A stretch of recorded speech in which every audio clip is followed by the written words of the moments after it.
Welcome, everybody. Wasn't that really good? Wasn't that those dance movements really fantastic? You know, they're working on a short series of commercial things, and they wanted to try something out for tonight. I thought that movement stuff that they just did was just fantastic. Bravo, Pam, and your group. Tonight is our second of the series, the 10th season, and we have a pretty good program for tonight for performance art, 5x5x5 in Ventura at the Namba Performance Space. We have Narcy Lee, we have Tim Tipton, Steve Nagler, we have Donald Kasky. That's sound, movement, dance, poetry, and we have Steve Nagler, my fishing buddy, and he's going to do a few things. And then we have a video with Phil Taggart, who accompanied David Starkey, and that would end the evening. And I have the usual supply of refreshments, a lot of stuff to drink, and lousy sweets. Thank you very much. Let's get started.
Shards of glass, splinters of bone, tarnished brass, feathers flown. My hope broke, stones thrown. Where will we take refuge? What is ever fully our own? Show me something solid I can hold. Dust never settles.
So first and foremost tonight, I'd like to say happy anniversary to my parents. 55 years married tonight. Congratulations to them. Tonight is also the 23rd anniversary of something that happened to me. An unexplained happening. I haven't spoke of it in 20 years. And tonight, I decided, is the night for this story to finally come out. I was 30 years old, living in Seattle. I had just moved from Southern California. I needed a climate change bad. I was working in a food co-op, living in an apartment so close I didn't even need a car. Life was simple. Traveling there and back, no problem. Nobody knew me. I was living like a hermit, and it was all okay with me. Till one Friday night, my coworker, Carol, she convinced me to come out and see a band playing locally. She tempted me by saying that we could walk there and we weren't going to have to drive. We had a really good night that night. It was a lot of fun. We walked and talked on the way home till we came to this big, open, dark field. Still gives me creeps to think about that field. Carol went off on her way. She went home, and I looked at that field, and I thought, how safe am I going to be to cross that field at midnight all by myself?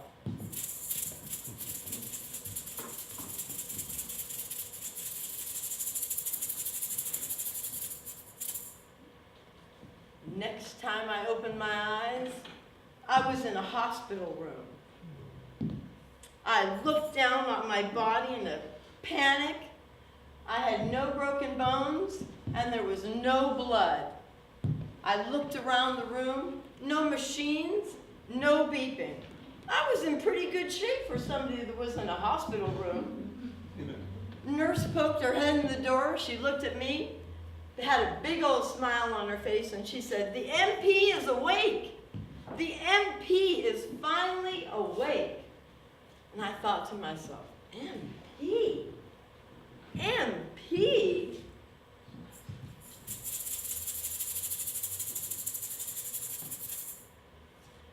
She went to get the doctor. Doctor came back in with a female police officer. I knew things were going to get in trouble when I saw that female police officer. He looked at me and he said, "Young lady, you were brought into this hospital in a coma-like state. I've done all the tests and you have no external or internal injuries. You are good to check out anytime you like. I'm going to leave you to the police officer." She grabbed a chair, brought it up next to the bed, put it down, looked at me and said, "You're a missing person." Missing person? I just went dancing with Carol last night. She said, "Carol's the one that called in. She called the police because you didn't show up at work. You've been gone for 24 hours. You were found in the middle of a field." There was that field again. She said, "You were found in the middle of that field. No tracks in and no tracks out. We have no idea how you got to the middle of that field." And she told me, she said, in the police station, things like this happen, you know, we just call it losing time. Losing time?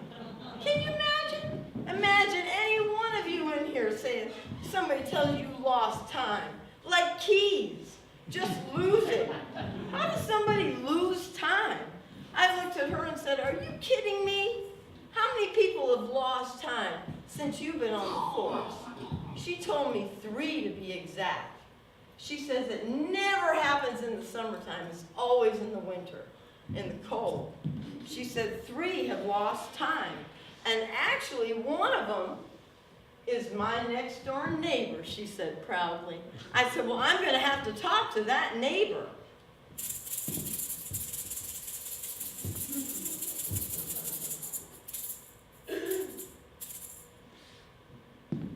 Fred and I got along great.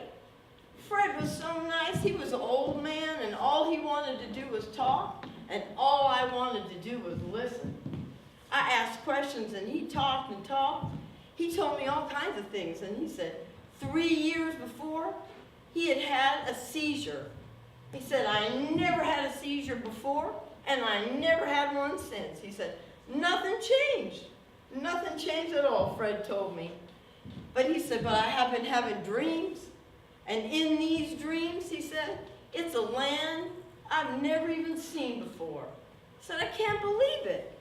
And then he said, he talked about a being. He said, this being is not human, and this being is not an animal, but it breathes and it's alive. And this being has warned me. This being has come down and warned me to stop talking about stuff I don't know. Scared the shit out of me. My goodness, I looked at Fred and I said, you've got to be kidding me. I am scared. I went home and I ripped his phone number up. That was it. I didn't want to talk to Fred no more. And 3 months went by. 3 months. And I started having those dreams. I started having dreams, and this being came to me and started warning me. Damn, I thought, shit, Narcy, you let Fred in too much. But the dreams kept going. And I'm here to tell you tonight to beware. Beware of the unexplained, because nothing is unexplained. Not even worldly things. And some of us have been taken. And the unexplained, watch out for that, because just sometimes, wait a minute, wait.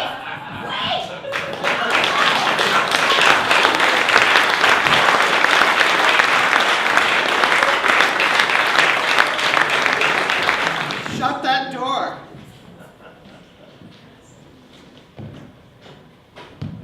Light. Thank you. I asked my mother once, what was my first word? She said, it was shut that door. I was 2 1/2 and I hadn't spoken a word. I was laying on the kitchen floor with my Snow White and Seven Dwarfs coloring book and my crayons sprawled all over the floor like a well-built rainbow. My mother came through the door after a trip from the grocery store and brought in a gust of cold wind. I lifted my small head and shouted, "Shut that door!" She was startled, to say the least. She shut the kitchen door. I went back to my coloring book, scribbled neatly inside Dopey. Life was peaceful once more. My mother says I've been shutting doors on her ever since. Conversations. Why can't we talk, I asked my father last night. Is it because you refuse to? And I think that you're a foreign language I can't understand? Is it because I can't stand your heavy sighs and you can't take my lip on the receiver? I said, fathers and sons are supposed to have conversations. Why can't we have them? My father said, fathers and sons aren't supposed to have conversations. They're supposed to understand each other, look at each other, walk along the railroad tracks, throw stones in the pond. I said, Father, we never did those things.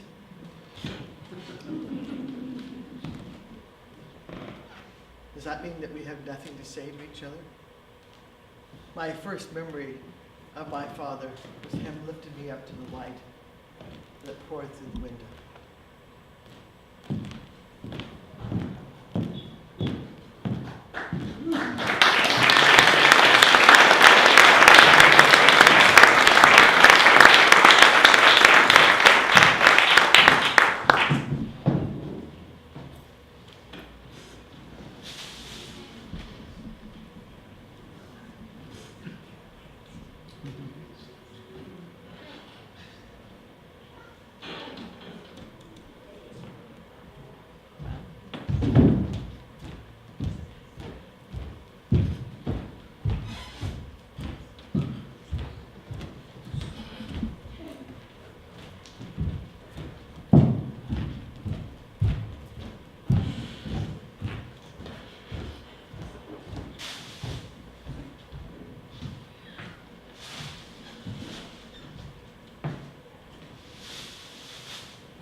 video, one of the videos, he said to say that he's in Paisley Park, and I didn't know what the hell that meant.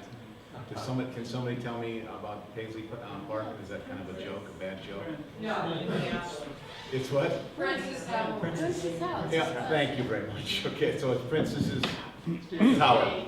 Princess House, pardon me. Anyway, that's it for tonight. And as I said on the video, we have the water, and then we have a bunch of shit to eat.